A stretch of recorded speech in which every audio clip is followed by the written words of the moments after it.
سورۃ الملک کو بادشاہت کی سورت کہا جاتا ہے کیونکہ یہ اللہ تعالیٰ کی قدرت، حکمت اور زمین و آسمان کی بادشاہت کو بیان کرتی ہے۔ یہ سورت ہمیں اللہ کی عظمت، موت اور زندگی کی حقیقت، جہنم کے عذاب اور نیک لوگوں کی نجات کے بارے میں بتاتی ہے۔ امپورٹنٹ پوائنٹ نمبر 1، اللہ ہی پوری کائنات کا مالک ہے۔ اللہ فرماتے ہیں زمین و آسمان کی بادشاہت اللہ کے ہاتھ میں ہے، وہ ہر چیز پر قادر ہے۔ اس نے زندگی اور موت کو اس لیے بنایا تاکہ وہ دیکھے کہ کون اچھے اعمال کرتا ہے۔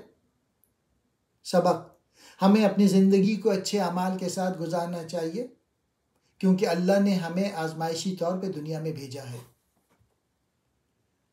دوسرا پوائنٹ، اللہ کی عظیم تخلیق، آسمان اور زمین۔ اللہ نے 7 آسمان بنائے اور ان میں کوئی خرابی نہیں۔ اگر تم دوبارہ بار بار دیکھو تمہیں کوئی نقص نظر نہیں آئے گا۔ رات کو آسمان پر تارے اللہ کی نشانیاں ہیں اور شیطانوں کو دور رکھنے کے لیے بھی ہیں۔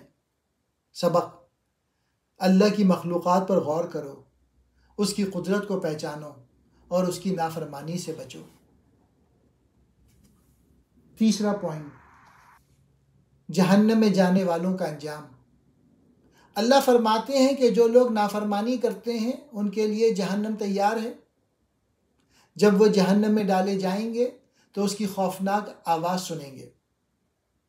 جہنم کے دروغہ ان سے پوچھیں گے کیا تمہارے پاس کوئی نبی نہیں آیا تھا؟ وہ کہیں گے ہاں آیا تھا لیکن ہم نے اس کی بات نہ مانی۔ پھر وہ پچھتائیں گے لیکن کوئی فائدہ نہیں ہوگا۔ سبق: ہمیں دنیا میں اللہ کے نبیوں کی بات ماننی چاہیے ورنہ آخرت میں پچھتاوا کوئی فائدہ نہیں دے گا۔ چوتھا پوائنٹ، اللہ کی نعمتیں اور شکر گزاری۔ اللہ فرماتے ہیں اللہ نے زمین کو ہمارے لیے آسان بنایا تاکہ ہم اس میں چلیں اور روزی کمائیں۔ اگر اللہ پانی کو زمین میں جذب کر دے تو کون ہے جو ہمیں پانی فراہم کر سکتا ہے؟ سبق: ہمیں اللہ کی دی ہوئی نعمتوں کی قدر کرنی چاہیے اور اس کا شکر ادا کرنا چاہیے۔ پانچواں پوائنٹ، اللہ پر بھروسہ رکھو، وہی حفاظت کرتا ہے۔ اللہ وہ ذات ہے جو آسمان سے زمین تک سب کچھ دیکھتا ہے۔ اگر اللہ عذاب بھیج دے تو کوئی اسے روک نہیں سکتا۔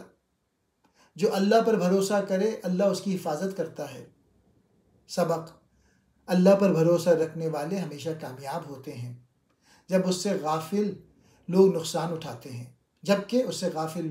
اٹھاتے ہیں۔